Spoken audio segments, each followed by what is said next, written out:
গেল ১৫ বছরে আওয়ামী লীগের অত্যাচার নির্যাতনের শিকার হয়েছে বিএনপি, জামায়াত সহ প্রায় প্রতিটি দল। বিশেষ করে ছাত্রলীগের মারমুখী অবস্থানের কারণে দেশের কোনো ক্যাম্পাসেই টিকতে পারেনি ছাত্রদল। অন্যদিকে প্রায় সব ক্যাম্পাসেই ছাত্র শিবিরের অবস্থান থাকলেও ছাত্রলীগের নির্যাতনের ভয়ে আত্মপ্রকাশ করার সাহস করেনি তারা। কিন্তু ৫ই আগস্টের পর ঘুরে গেছে দৃশ্যপট।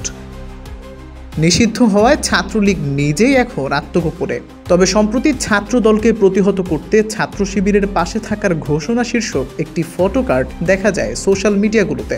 ঢাকা পোস্টের লোগো সংবলিত ফটোকার্ডটি নিয়ে বেশ চাঞ্চল্য দেখা দিয়েছে।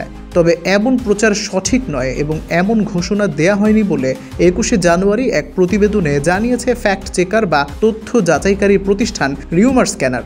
রিউমার স্ক্যানার জানায় ছাত্র দলকে প্রতিহত করতে ছাত্র শিবিরের পাশে থাকার ঘোষণা ছাত্রলীগের। এই শীর্ষক শিরোনামে ঢাকা পোস্ট কোনো সংবাদ বা ফটোকার্ড প্রকাশ করেনি। ডিজিটাল প্রযুক্তির সহায়তায় ঢাকা পোস্টের লোগো ব্যবহার করে আলোচিত ফটোকার্ডটি তৈরি করা হয়েছে। এই ধরনের গুজব, বিভ্রান্তিকর সংবাদ ও অপতথ্যের ব্যাপারে সতর্ক থাকার আহ্বান জানিয়েছে রিউমার স্ক্যানার।